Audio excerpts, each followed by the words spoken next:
I see that Dane is here, so good evening to you. Before we start, I was asking earlier about everyone and where they're from, so I wanted to go through that quickly. I see a couple people here are from Antigua. I've always wanted to actually. Curious to know if the 365 beaches, if that's a real deal, somebody could share that response. Always heard that there's 365 beaches for every single day of the year over there. And I've seen some people from Kingston, a lot of people from Kingston. Excited to have you here. A couple people from St. Catherine as well. Goes to show how big the interest is, not just locally, but regionally. People from St. Vincent and the Grenadines, it's nice to have you. Good evening.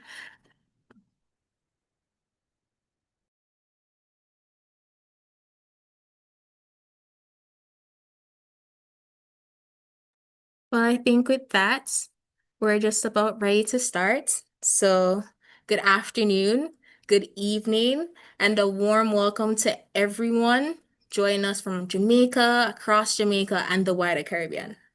We're so thrilled to have you here today for this special anti-fraud webinar, a unique and timely conversation on emerging fraud trends in Jamaica and the region, serving as a powerful prelude to our highly anticipated annual anti-fraud seminar conference coming up this July.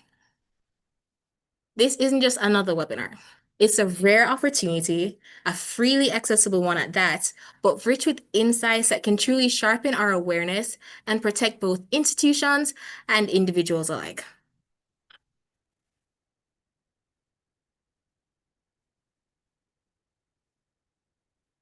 Yes.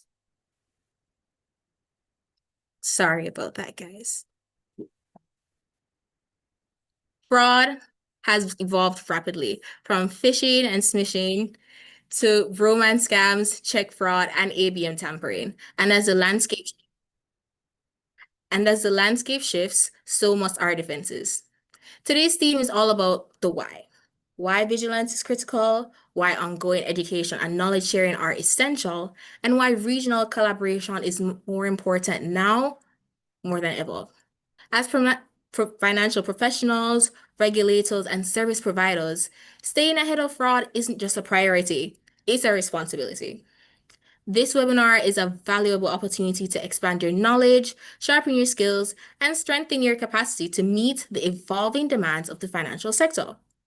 At JIFS, we're proud to support you on that journey.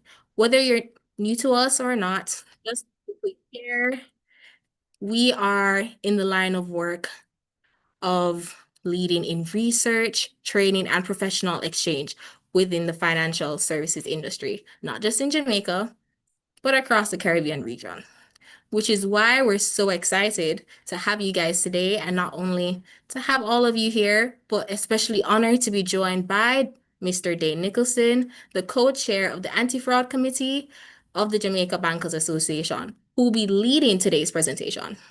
His insights are drawn from years of frontline experience and leadership in the fight against financial crime. Dane Nicholson is an experienced fraud prevention practitioner and currently serves as the head of fraud prevention at the NCB Financial Group. He oversees the development and implementation of the group's fraud prevention framework, ensuring effective systems are in place to detect, investigate, and mitigate fraud risk across NCB and its subsidiaries. He also leads NCB Prevention Unit and is responsible for related policies, training, and investigative protocols in alignment with the organization's AML, CFT, and anti-fraud standards. With that, I'm so excited to have all you guys here. Like I said, I hope it's fruitful, that you guys take something away that's meaningful that you can then put into practice, not just in your day-to-day lives, but within your institution as well.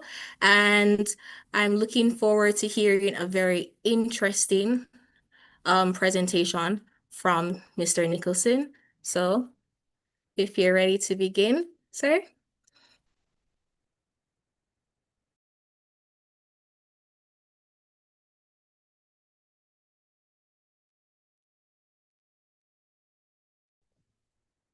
Good afternoon. Just confirm if you guys hearing me clearly. Just give me a thumbs up if you guys are here. Okay, excellent. I see persons moving. All right, so good evening and welcome to this afternoon webinar. See, it's a diverse set of personnel from different regions we have. So we are happy to have you. I hope the conversation will be useful. We'll share as much insight as possible and ask as much question as you guys wish, and I'll provide the best of responses possible. So with the limited time we have to get through, I'll jump right into the presentation. So confirm when you're able to see my screen and we will get started. 1 second. This is it.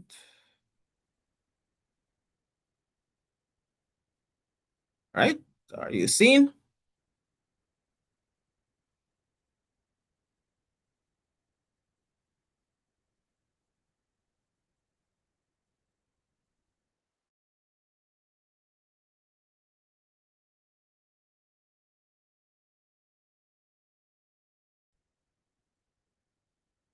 One sec. It appears like machine is frozen. Just give me a second.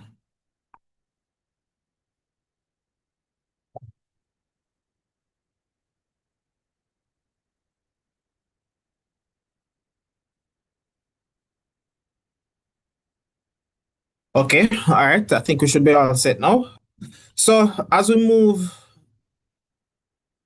throughout the presentation, you'll see different subtopics pops up. As I said, feel free to ask as much question as possible.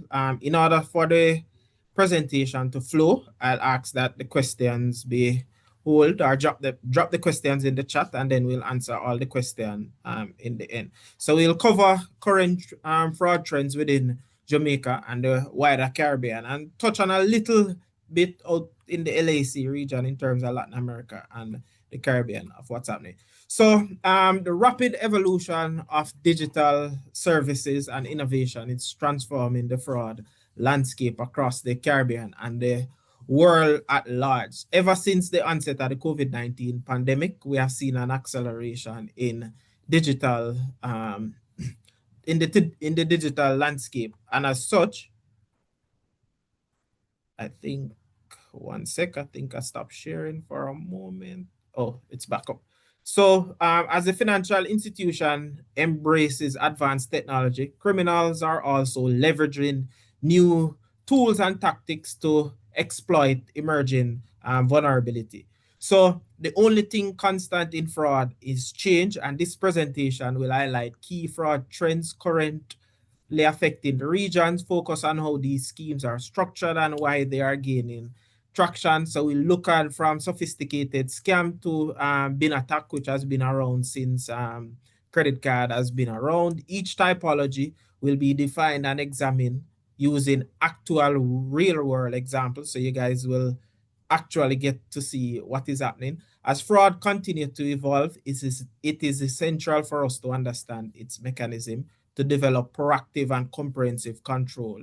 Without these comprehensive control, we as financial institutions, we have to ensure that we balance customer experience and security, because if we go any one spectrum too far, if we reduce the security too much, then the fraudsters will run over us. And if we allow too much of a ease of a customer experience, the same will happen. But if we strengthen too much, we won't have any customer because we'd have too much friction. So we have to ensure that we balance customer experience with security. So we'll now move into the depth of the presentation to look on online banking fraud. And what it is just criminal gaining unauthorized access to customer online credential, and they do this via phishing, malware, or social engineering. And phishing is the most popular form of social engineering, where fraudsters would send customer email. Most times it contains a link in the email, tricking persons to divulge sensitive information. And then they also sometimes the malware also comes via the same phishing email. One customer click on the links, then a malware is downloaded on the computer, and those are keystroke logger malware, where they capture all the information that is typed on the computer. We have seen, based on our investigation, where some of these malware can turn on the cameras remotely.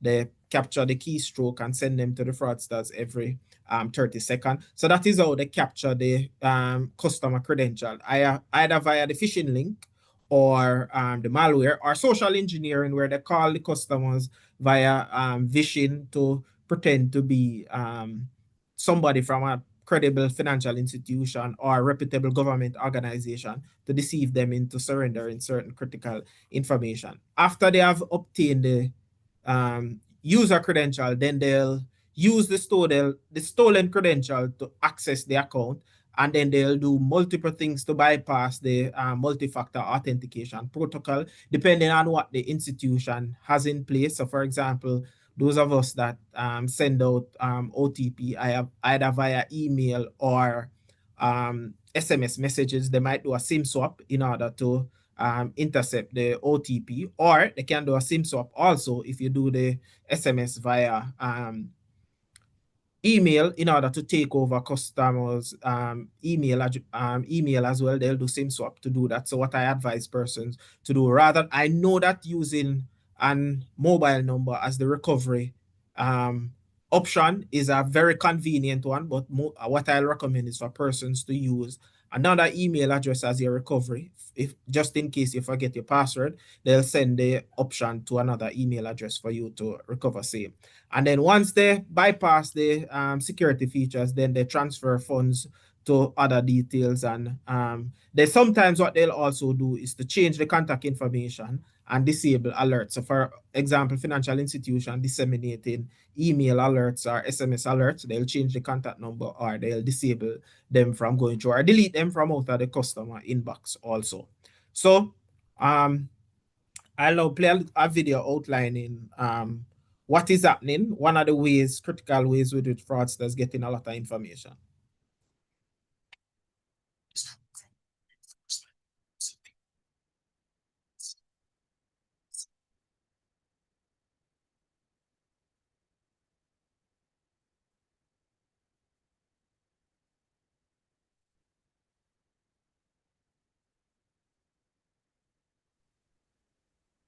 Not hearing, Dane. Oh, you're not hearing? No. Okay, sorry. Let me share again. Maybe it has to do with how we're sharing. 1 second.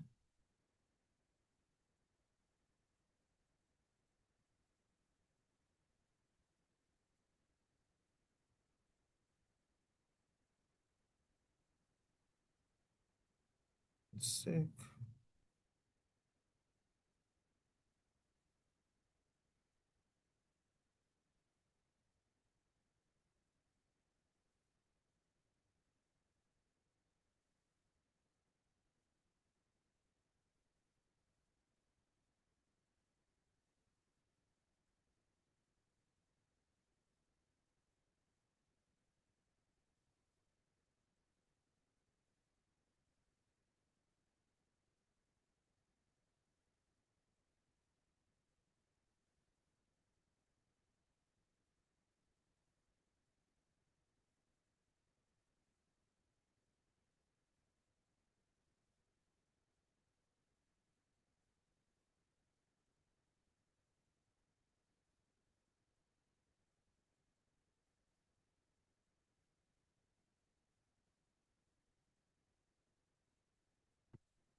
Phone battery is dying. Hey guys, this alert is coming from law enforcement. Hackers have figured out a way to hide secret malware inside. Are we hearing it now? Yes, hearing now. Okay. Public charging stations. So if you're at the Let me start. Hey Hey guys, this alert is coming from law enforcement. Hackers have figured out a way to hide secret malware inside public charging stations. So if you're at the airport, the mall, the hotel, you plug in your phone, all looks okay. But what's really happening? Secret spyware is infecting your phone. Today, you're about to watch a hacker do it with ease. It's called juice jacking. Your phone battery is dying. You need a charge. So you find the public charging station to juice up. Everything looks normal. Phone is charging, all good. What you don't see? Secret malware giving hackers full access to your phone. And you'd never know. How easy is it for the hackers? We're about to show you. Let me just step down here. This is Brian Seeley, a world-renowned hacker who operates here out of his own garage. This is where it all happens. Luckily, Brian uses his skills for good. Thanks for having us. I appreciate it. All right, so can I borrow this just for a second? Please. Thank you. So today, Brian is working on this charger right here, the kind of charger you'd find at any public charging station, and you're infecting this with malware, right? Absolutely. Spyware, so you can take control of people's phones. His victim today is me. He works fast, takes him only minutes to do it. And just like that, the charger is bugged. If I plug my phone into this to charge, it'll look like it's charging, but you can actually watch what I'm doing. You could be anywhere on the planet, and I could rob you completely blind without leaving this chair, without putting on pants. All right, so I'm going to go try this. I'm going to drive away from here. I'm going to try this, and you're saying you'll be able to see what I do when I plug this into this. Shut the door on the way out. I drive 10 miles away from Brian's house. The charger is powered up, ready to go. Pulled into this parking lot. I'm going to plug in my tablet and get going. I start browsing the web, and straight away I go for a hacker's dream. All right, I'm in my bank now. And I will definitely be changing my passwords after this, like right after this. Then I write some work emails and personal notes too. He said he can see contacts, so I'm going to email my wife. And can't forget about my kids. Let me go on Amazon. My son wants this racing game. I play around online for a while, but now I need to know. Let's go see Brian, see what he saw. I'm back. Welcome back. Did it work? Absolutely. What'd you get? I have your wife's phone number, for starters. What's her name? Danielle. What's her phone number? Ends in... That's correct. Okay. You've emailed with someone named Deirdre. My producer. And I believe, I don't want to spoil the surprise, but your son might be getting a racetrack from Amazon. Does that sound about right? Oh my God. So you were able to see that, because I was looking at the picture right there. But then he tells me the scariest piece of private information of all. I have your bank account number. You have my bank account number. I did go on. Then he names my bank. Yep. And my account number. Ends in... I could read you back text messages from your wife, everybody you've ever texted, all your call history. Everything that's on your phone is now mine. And just when I think he's done, it gets even creepier. So what are you doing? Taking a picture from the camera. You can remotely... Yeah. You just... all because I plugged in.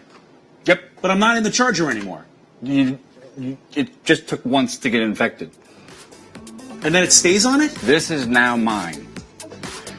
And I get to do whatever I want with it. And you don't know anything's going on. In case you're wondering, I have changed all my passwords, like all of them. The best advice, never charge your phone in one of those public charging stations. But if you must, I have a cool little gadget here that you can buy that will protect you. We'll get a tight shot of it here. You can see what it is. It looks like a little USB. It's a data blocker. It costs $7 on Amazon. Here's what you do. You have your charging cord here, right? Like normal. Instead of plugging this directly into the charger, you plug it into the data blocker, and you plug the data blocker into the charger. It allows only power to get to your phone. And here's the cool thing. It blocks all the data and viruses from getting into your phone. Only power is allowed through. Worth getting and worth spending a few dollars considering what can happen if you're hacked.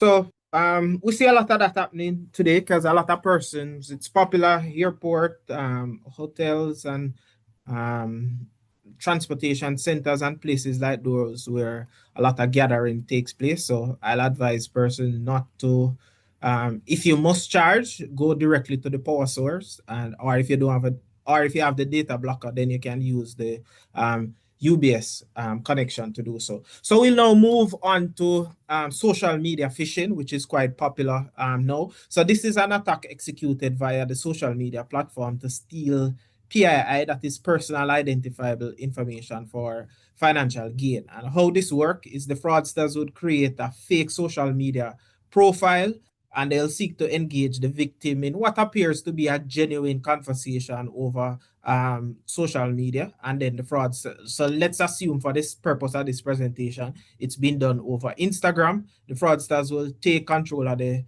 conversation. They'll send the customer or the victim, they'll redirect them to a website that they are controlling, or they'll send them a link via the chat for them to enter certain information, and the victim will enter their personal identifiable information, username, password, or name, date of birth, TRN, social security, depending on which jurisdiction you are from. And then the fraudster will use that captured information to steal for financial gain. So these are some examples of a phishing site. This one is from the National Commercial Bank Jamaica Limited, and you see in the URL it says dangerous. You see the site look just like the NCB. For those of us familiar with the NCB page, it looks just like the NCB one. And then now this smishing is a form of phishing executed over mobile phone, and we see now where they are texting persons via SMS, or you'll see I show you a WhatsApp one where they are mimicking bots that financial institution utilizes, and all they do is to send these customers these messages, which most time contain a link for persons to click on them to gain sensitive information. The information obtained is used to access the victim banking credentials. So as a consequence of clicking on the link, person's balance might be depleted. So it works is that the fraudsters would send mass amount of SMS messages to different numbers that they would have obtained via various means, because I've seen where customers receive smishing message for financial institutions that they don't have any bank account with. So that is why it is called smishing, playing, and phishing, because they just throw out a net, and whomever they caught, they just caught, because it's not like it's spear phishing where they're directly targeting. Not saying that there aren't isolated cases where they know that this particular customer is from this institution and they'll send them a smishing message directly targeting them, but most times how it works is that it's from a general pool. They just blast out some message, and whomever responds, when a customer click on it and enter their personal information, that is how they know that they're onto somebody. And then the data the data that is used to take over the account is create fake banking profile or activate credit cards, because I've seen, based on some of the smishing site that we have clicked on, they would have entered your username, password, then they go to a separate page, they ask you for your debit card number, expiry date, CVV, credit card number, expiry date, CVV, and stuff like that as well. So this is an example of some smishing messages that is circulating within the Caribbean region. This one is from CIBC, and then this one is new from NCB. This is now where they're sending persons via WhatsApp message to engage them, and it says, NCB, your card will no longer work after today. Please text our main customer within our main office within 30 minutes, and then they provide you a number. If I've seen where even if you respond to the message, they engage you into conversation, then they ask you for your username, they ask you for the last 4 digits of your card number, they ask you if you're using a token, they ask you to provide your username, password, and then they ask you to provide 2 or 3 token codes in it all. But persons must know that financial institutions will not ask for these type of information, worse via this medium. And then this one is from DHL. We see a lot of these happening as well, where delivery FedEx, this one is from FedEx, sorry, where they're sending smishing messages telling person that they have packages due for delivery and it's about to expire, and they need to click on the link. But a lot of these are smishing messages, all in the aim of capturing your debit or credit card information.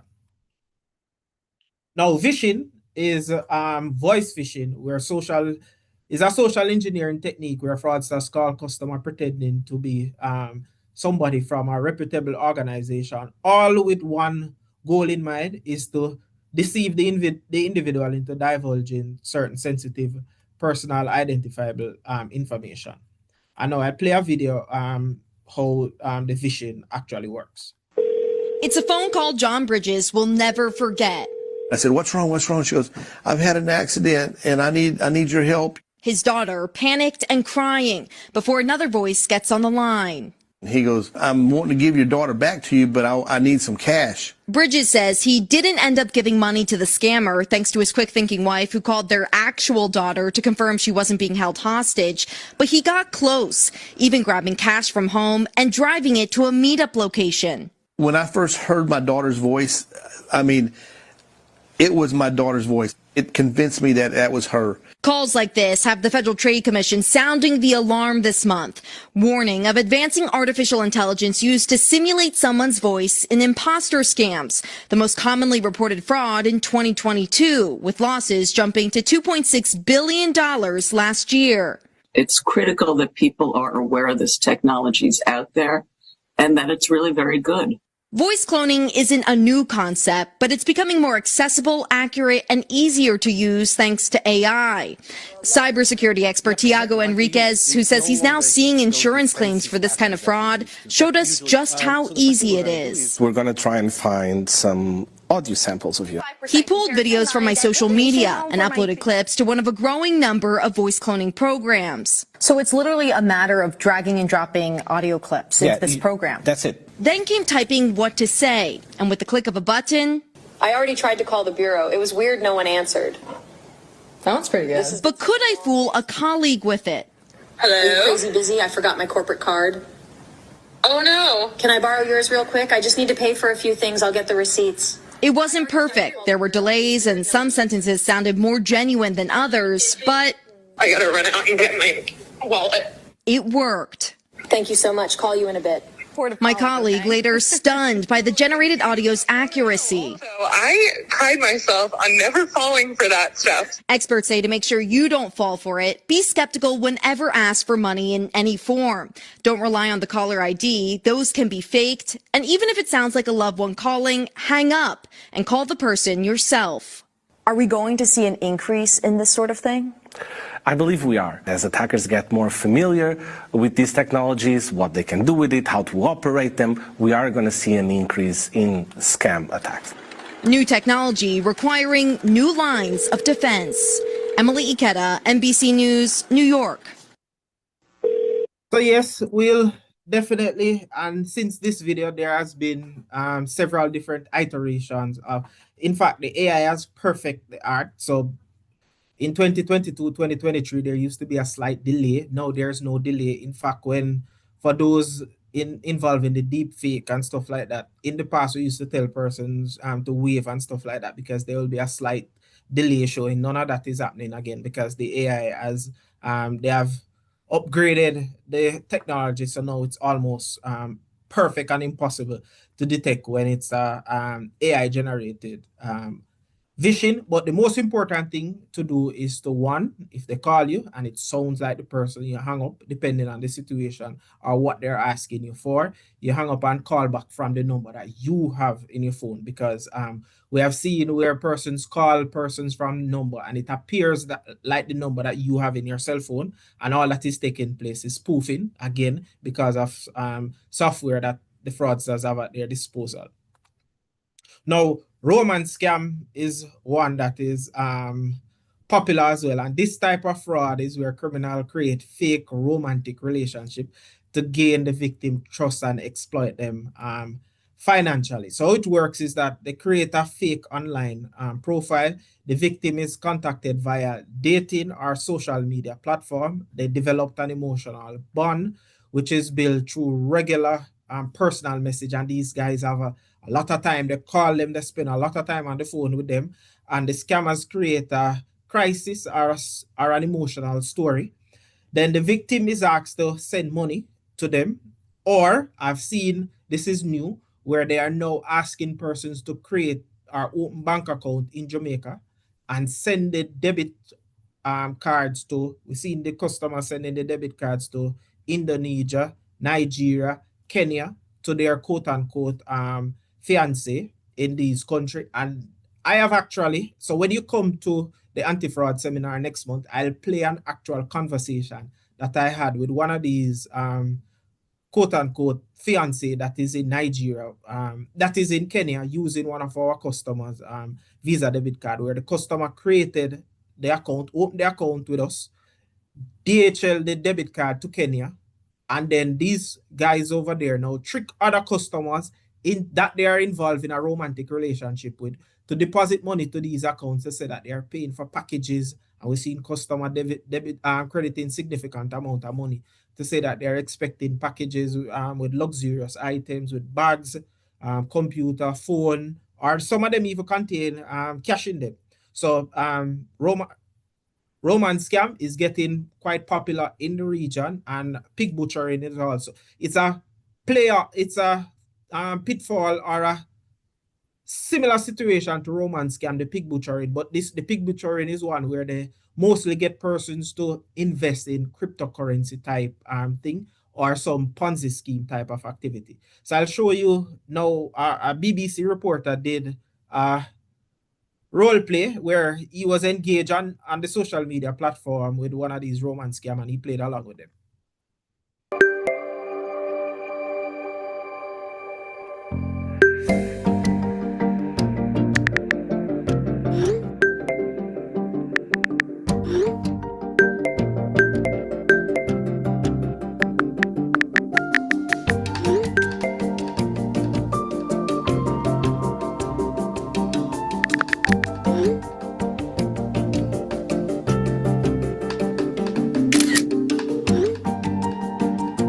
So that's how it all started. It was a direct message on my personal Instagram, but I of course knew straight away this was some sort of scam, it had to be.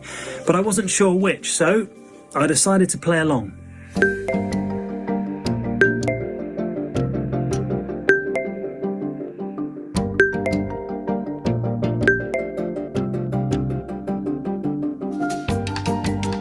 want to see if these pictures are of a real person. They're being used by lots of scammers on dating sites, and here is the real person, a German influencer. I'll warn her that her pictures are being used.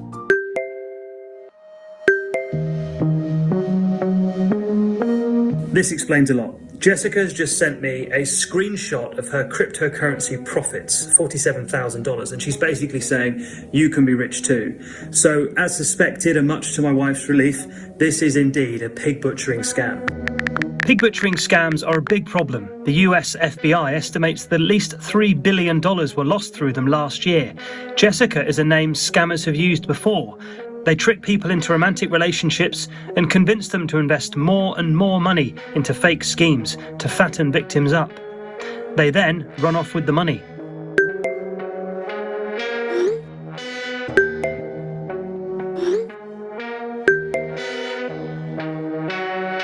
It's kind of a combination of those two. The love bombing of, hey, we have a future together because you're coming to Chicago and you're buying me a meal. But then that control, making sure that you're somebody who would be willing to follow instructions. If you had balked at that and said, you're not in control of my finances, then maybe that would have been one of those indicators, I'm not going to get as much money from this guy. Jessica has now asked me to spend some money. I said I've only got £200. And what's interesting is Jessica has made me feel very poor. We've been doing this really complicated process of fake trading now, well over an hour, and I can see my profits rising, but of course it's all fake, and it's just got me thinking of this whole process. There's no way that people would go through this process if there wasn't that little hook of potential romance. But this isn't just about the money, this is about something more romantic. Jessica asked me to buy USDT, which is Tether, which is a stable coin, and I'm intrigued as to why Jessica asked me to buy this particular coin. There's a big infrastructure now that enables them to launder Tether. So it's the stablecoin, if not the crypto asset of choice of scam operators. And there's a whole ecosystem of money launderers, service providers who all handle Tether. In the flurry of screenshots that Jessica sent me back and forth, she accidentally shared one with Chinese writing on it, perhaps part of a scammer's playbook that she's working from. I wonder where she is. The majority we've come across are operating from Cambodia, Laos, Myanmar, and there does seem to be quite a big overlap with Chinese organised crime. A lot of organised crime groups have set up, especially within some of these special economic zones in that region, which tend to be less regulated, have a particularly weak rule of law. And there's another clue too. The very first picture that this account posted shows a shopping trolley that looks Chinese. What I do know is, according to her crypto wallet details, they're making a lot of money. Let's see what happens in the final stage of this scam. I'm going to ask Jessica if I can cash out.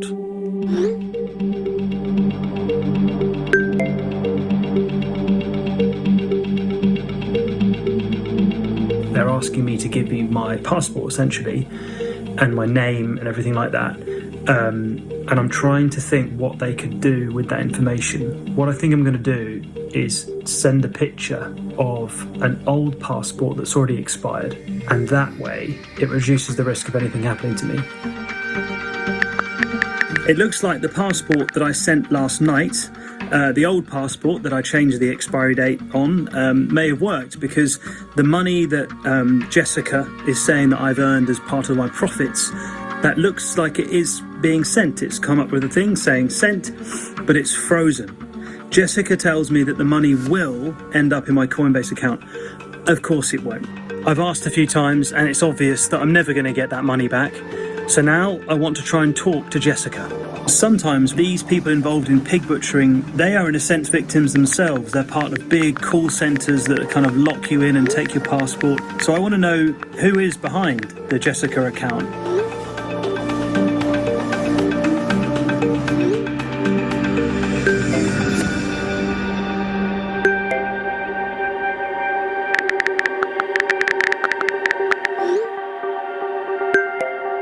We've had 8 weeks of keeping up this pretense, and now they've just dropped it.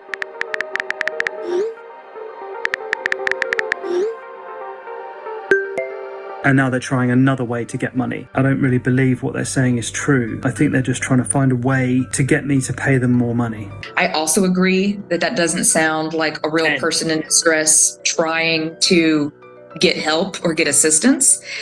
But maybe there's a potential playbook there of, you know, that they're aware of the scam, but how can you extract more money? It does frustrate me because I really do feel for the people who are in these situations against their will. And you could have been speaking to somebody who really was in distress, but unfortunately had to make those statements to follow a playbook. And then they blocked me.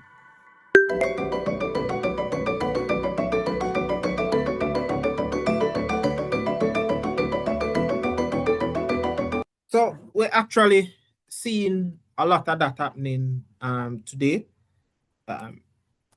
in the region, because quite a few customers, in fact, just last week I came across a customer who fell victim to this cryptocurrency scam. And what is most unfortunate about the situation with her is that they wanted 700,000 Jamaican from her, and she only had 300,000 in her account. She went and took a loan for 400,000 and then transferred to the fraudsters, all with the expectation that the 700,000 would turn into 1.3 million Jamaican dollars. And now she's out of pocket and losing it because she has lost not only the 300,000 that she had, but she also now has a loan to repay for 400,000, and there's no possibility that she'll recover this money that she has transferred to these guys via cryptocurrency. So what we'll now move on to now is to look at the ATM threat landscape in the region. So we're seeing a lot of skimming attacks where fraudsters install devices on ATM to capture card data and PIN. So they'll enter pinhole camera to capture the PIN, or they'll put a keypad overlay to capture the PIN. Included is deep inserts, skimmers, which are placed inside the card reader, making it this one is impossible for any customer to detect. So this has financial institution has to install anti-skimming, anti-jamming devices on their ATMs to ensure that they are protected against these type of activities, to include CPP plate, or we have a skimming solution now that we install on the ATMs, which involves a camera, and it shows you what is in the throat of the ATM. Some of the, depending on which technology that you're using, once a deep insert skimmer is embedded inside the throat of the ATMs, it will shut down the ATM automatically as well. Stolen data is used to create clown cards from these unauthorized activity. We also seen some physical attacks across the Latin America and Caribbean region, where fraudsters use explosive or gas attack to, or we see where criminals actually steal the ATMs themselves. A lot of this was happening in Jamaica just up to a year and a half ago, or they'll damage the ATM all with a view to try and get cash out of it.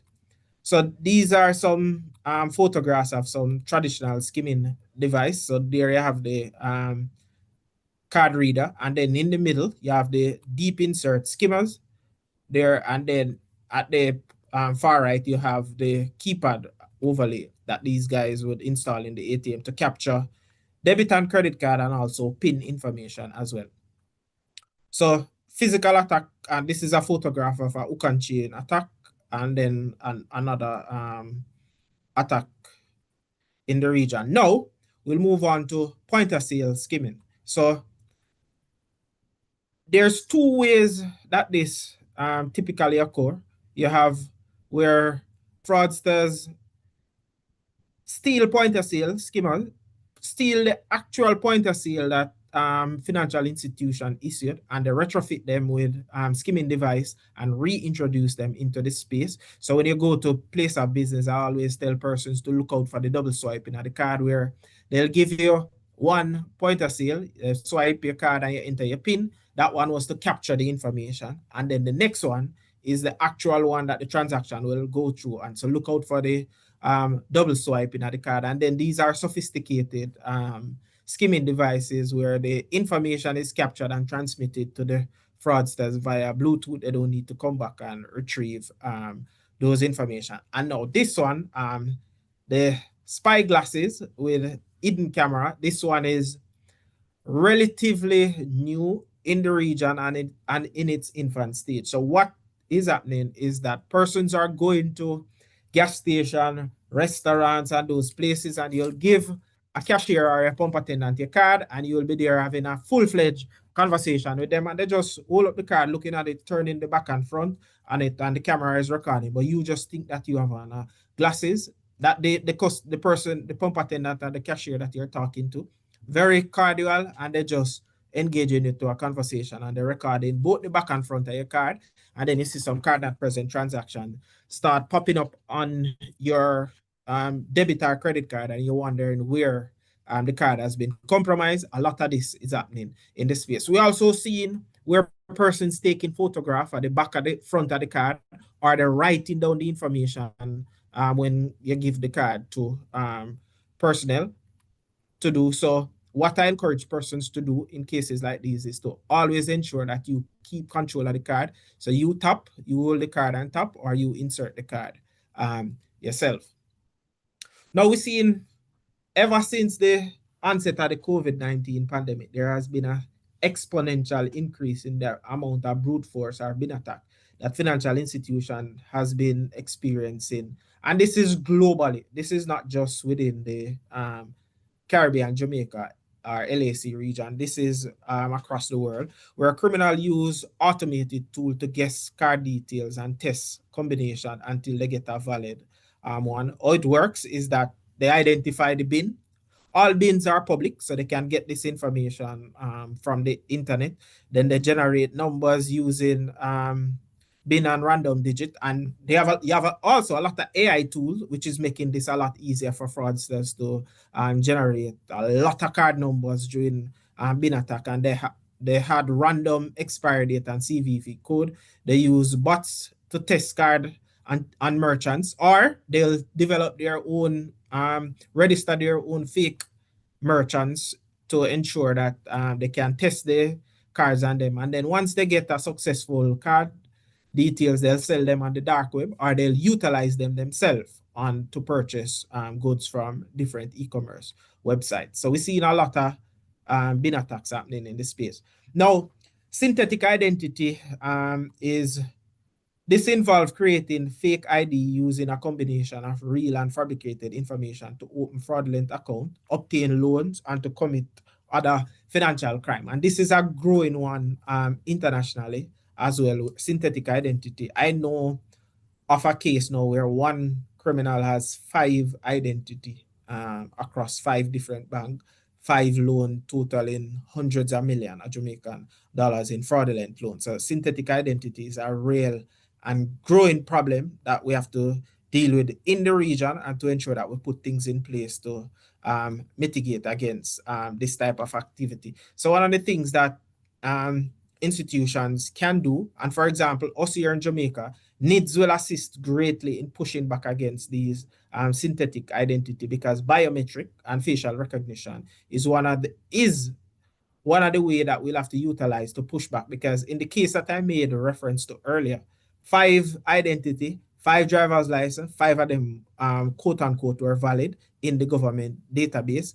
All of that now we can push back on things like that when we introduce biometric, because your thumbprint or your facial recognition, you can only have one of that, and that is how we'll have to push back on things like these. But if not, if we don't get to a stage where a NIDS or something similar like that come on stream, synthetic identity will pose a significant problem to our loan portfolio as financial institution, our credit card portfolio. I've seen where fraudsters set up entire operation around synthetic identity. They have false job letter, false bank statement, false ID, and they're applying for credit card, and they're recruiting persons from different parts of the country, different parts of the Caribbean to apply for mortgages, credit cards, all the ultimate aim and objective is to get cash. Because once we tighten, for example, the ATM and the point of sale and the internet banking space, they're going to move back to traditional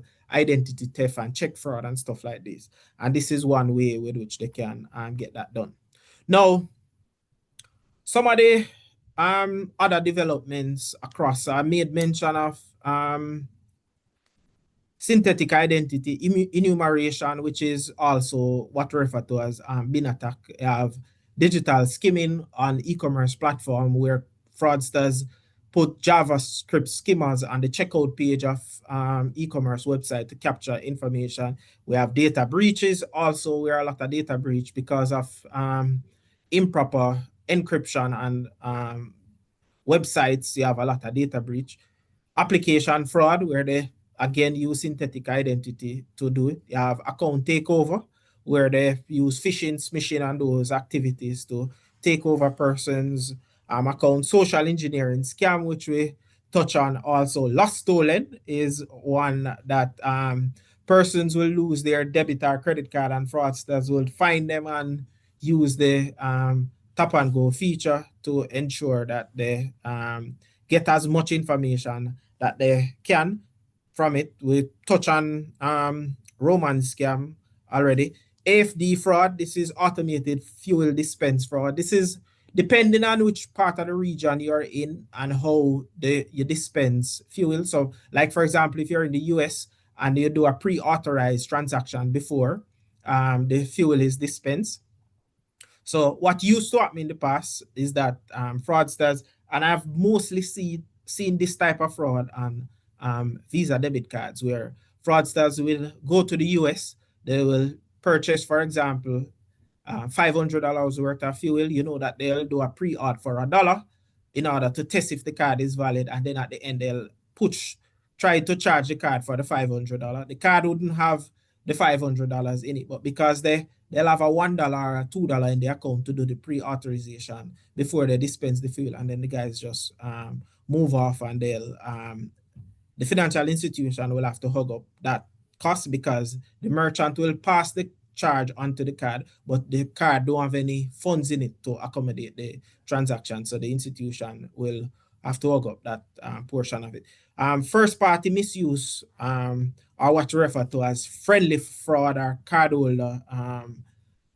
The cardholder themselves participating in the fraud. What happened is that ever since the onset of the pandemic again, where persons were at home and they left the card with, or they sign up for some gaming sites, the Google Garena, the Roadblocks and those things. These are the merchants that the first party misuse fraud is popular, and it's a growing lot of persons. In fact, it is the number one reported fraud, I think maybe over the last 2 or 3 years within the LAC region, where persons are reporting unauthorized transaction on their debit or credit card, and when it is investigated, realize that it's first party misuse fraud.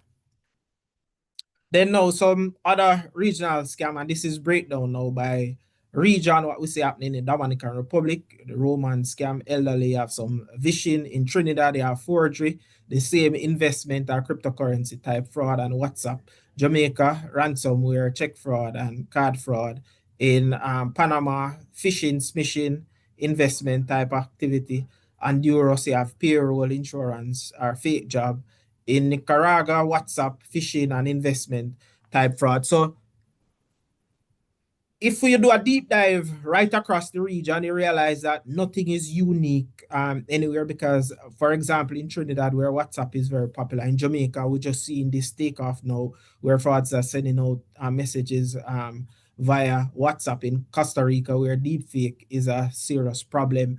In Jamaica, as our authentication process becomes a little bit more mature around video validations and stuff like that, you'll see deepfake take off. So what I'd recommend is that person should look at what is happening across the region, even if it's not happening in your neck of the woods just yet. You ensure that you put things in place to mitigate against same, and look across not just the Caribbean or the Latin America region. Look at what is happening in Europe, China.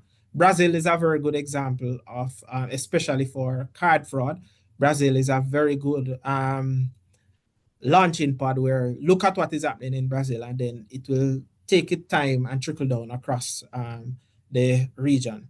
Now, fraud is at an all-time high. 1 trillion in losses was reported for cybercriminal. Year over year, we see a 64% increase in AI conversation on the dark web, and this is where fraudsters talking about things that they can do via AI. You have a new one now, which they refer to as fraud as a service. So if you are in a particular region, you have an idea, but you don't have the competence and capabilities to do it, then you can pay on the dark web to get it done, and you split the profit 50-50, 60-40, depending on what the arrangement you enter into. And you're seeing a lot of young persons, data scientists from different universities across the region getting involved in situations like these, because they leave university young and bright and they aren't able to immediately get any employment. So these guys employ them to carry out what we refer to as fraud as a service, and over 1 billion customer records stolen in data breaches and used for account takeover or synthetic identity. Now, tomorrow, I'm inviting you. We're having a very engaging discussion tomorrow around contactless. I deliberately stayed away from mentioning any information around contactless because tomorrow we'll have Visa, MasterCard, and myself, and we'll be delving into some of the myths and some of the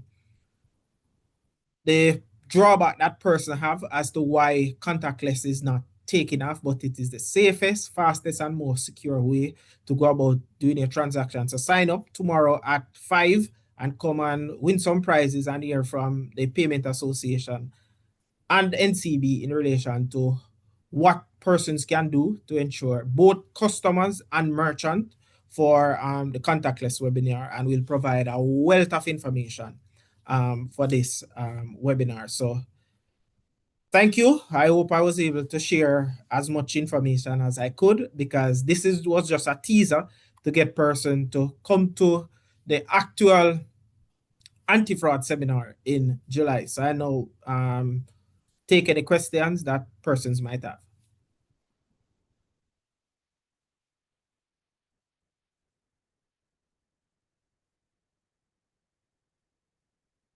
Was there any question? There was a question from Trisha. Dane, she was asking, is tapping the card safer than swiping? Yes, definitely. Definitely. So swiping, there's no security. I'm not delving too much because I want persons to come tomorrow. So swiping, there's no security feature around. Swiping the mag stripe, it was never properly developed. There's no encryption around it. Hence the reason why the industry moved to chip and no contactless cards.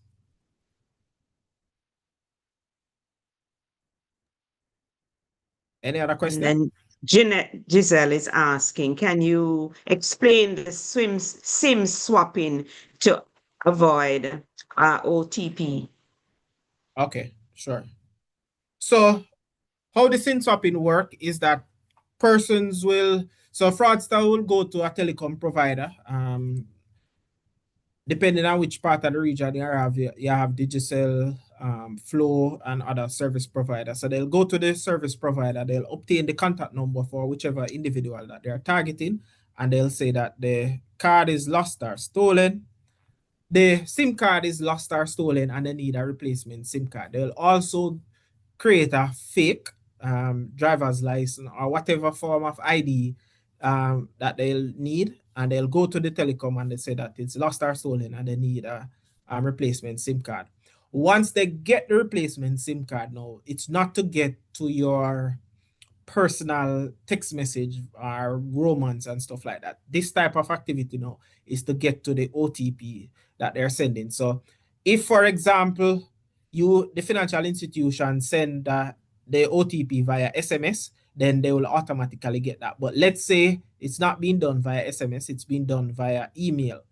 A lot of persons use the cell number as the recovery, the emergency recovery for your email. So let's say if you click forget password, then they'll send a one-time OTP to the cell number, and then they would have done a SIM swap to get to the cell number. The email now, they have the phone, and they'll put the recovery, emergency recovery that comes to the email, to the SMS. They'll enter it now, and then they're able to take over the email address, and then they're able to get whatever contact OTP or messages that you will receive via email. So what I would recommend for persons to do in situations like that. So for example, here in Jamaica, we're working with the telecom provider to strengthen the process around swapping out the SIM. So they have ensured that they put process around verifying the ID. In, for example, the US, you have a secret number that the person must provide, not the PUK that generally comes on the mailing out of the card. It's a number that the customer create, and it's encrypted in the telecom that nobody knows, that they have to provide when a SIM swap is being done. So that is what they'll do to get to the OTP. What about tapping against insert? Come tomorrow and I tell you the difference between the tapping and the insert. All right, Raquel, you need to go tomorrow. Yeah, go tomorrow for that. Is it safer to use a company's app rather than their website? No, once there's no, I'm not sure what if the company has no vulnerability. Once you are sure that one, you're using the company website, that it is safe, you look for the S in the HTTPS, the padlock on the top right hand corner. The app is authentically downloaded from the Google Play Store. It now becomes a matter of convenience. So if you're using your phone to conduct the transaction and there's an app, I'll always recommend the app, because the app is designed for cell phone. But if you're using the website, then it becomes a little tricky utilizing it on the phone. You have to be zooming in, you might not see all the options. So it all boils down to a matter of preference in situations like those for app versus website. There's really and truly no difference in that regard. How does a customer navigate a vendor who has a chip-enabled point of sale, but the vendor does not utilize that function? So a lot of that is happening, especially in the US, and that is why persons still swipe the card in the US because the merchants in the US is lagging behind, and that is one of the reasons why Visa has not yet provided the approval to remove the mag stripe from the back of the card, because we at NCB we're pushing to remove the mag stripe from the card. So MasterCard has already provided the approval to do so, but Visa is in the process, primarily because of what is happening in America, where there's still a lot of outdated point of sale, a lot of outdated ATMs in the space where persons have to be swiping and using the mag stripe feature. The problem with that is that a lot of banks, if they are adhering to the mandate of declining fallback transaction, those transactions should not go through, because all mag stripe transaction, given the mandate from the Payment Association, should be declined at this point in time. So it's forcing merchants that are lagging behind to ensure that they get the up-to-date EMV contactless terminals in the space. Okay. So is tomorrow's session free as well? I guess it is. Yes, it's free. It's free, and So persons can they're asking that you place the link in the chat. How would they access you guys tomorrow's session? You know, I'm sharing the registration protocols now on screen. You not see it? In the chat? Hold on, I'll share it in the on the chat. screen. Yeah, Oh, on the screen. if you could place it in the chat, it would be good so that they could just click and so what is the name of the device attached to the SB charger used in public spaces? I think it's data blocker. Yeah. Data blocker. Right, and that's the same question if you're sending the link for tomorrow's. Yeah, I'm searching for it now.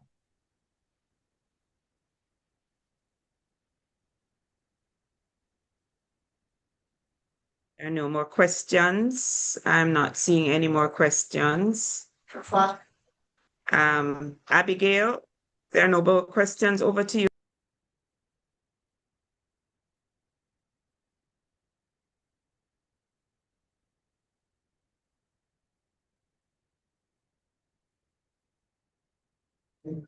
Okay, in the Jamaican context, Dane, where point of sale terminals are unreliable or physically located behind a counter where you can't tap, would your recommendation be to avoid using the merchant? So, so those merchants will have to come up to speed, because one of the, in fact, is a breach to have the point of sale where customers are unable to access those the point of sale freely, because one, customers, based on the Payment Association rules, the cardholder procedure is that customers should at all time, one, have control of the card, two, it should be visible. So a lot of time when you go to merchants, I used to have up the dark glasses and there's a little hole under the thing, and persons cut, and you push the point, you give the cashier or the pump attendant your card there for them to handle it. They will have to soon move away from those type of activity and make the terminal accessible to the customers all the time, so the customers can tap their card. Because worse, in another year or two, persons might not even have any card. They go to a merchant to do the transaction, and they're utilizing their watch, they're utilizing the phone, they're utilizing the tablet or other contactless enabled type of activity, because sooner or later, banks will only be issuing virtual cards given where contactless is going, because you have contactless, you have tap to pay, click to add. All of those are coming in the very near future. So those things will soon be a thing of the past.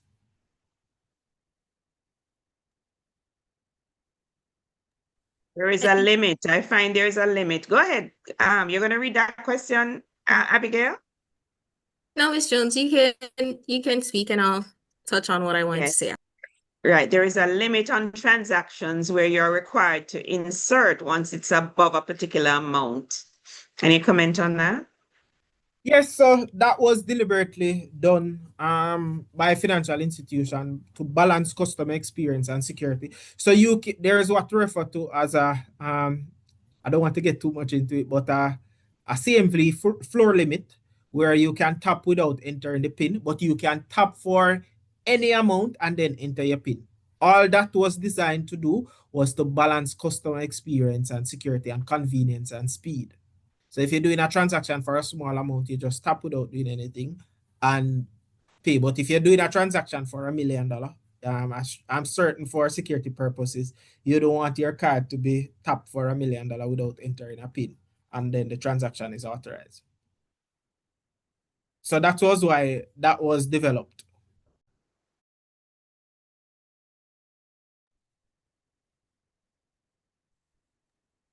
Right, so I'm going to take this now as my opportunity to jump in. I would just like to thank you, Mr. Nicholson, for a very eye-opening presentation.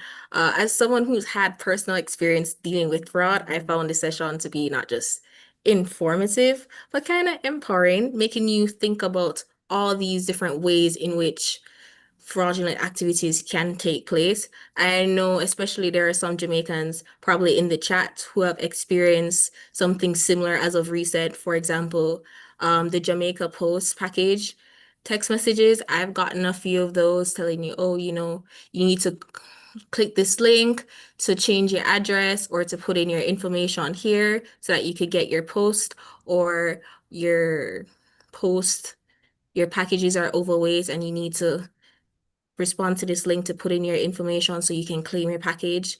Stuff like that can seem legitimate, but in this day and age, you always have to be certain about how we're going about identifying these things, these risks. They're evolving through social media, as you has mentioned, text, voice calls, and synthetic identities. So that's why conversations like this are like so important. So I really appreciate all that you've had to say.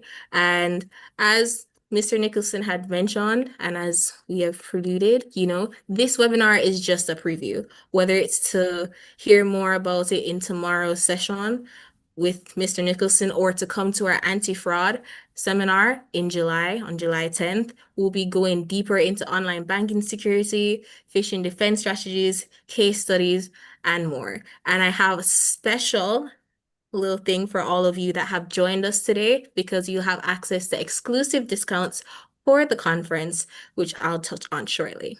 So for everyone in here today, if you are to register and pay for the virtual ticket to our anti-fraud seminar in July, you will be getting 20% off.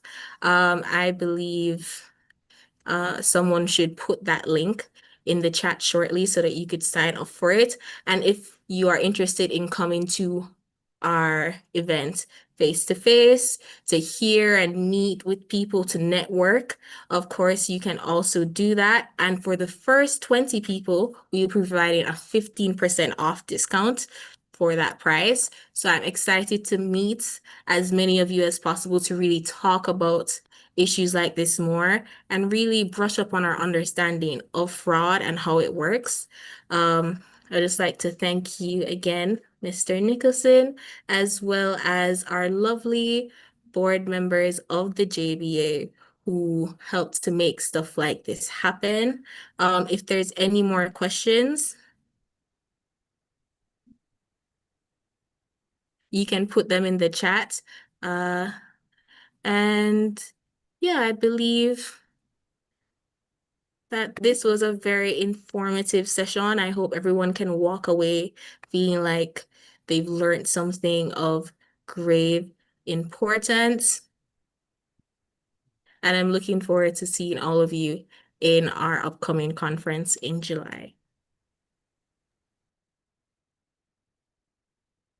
Right, the link should be placed in the chat if you have already paid. It's just for those persons who have not yet registered. You will get the opportunity. If you have already registered, then you don't qualify. So register now and pay by Friday. The link, this session is on YouTube, and that will be shared with you. We're not seeing the link yet.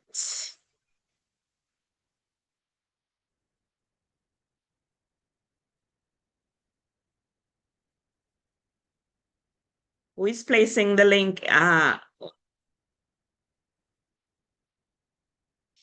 What link is that? Darrell? Darrell just placed the link.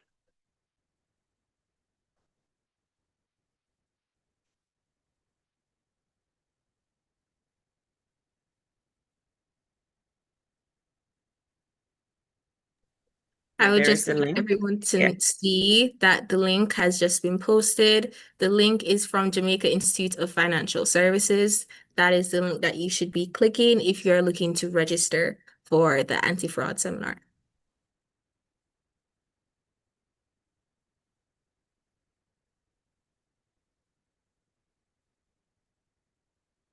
So what that means, one of those links relate to in person and one to virtual, right, Abigail? Yes. So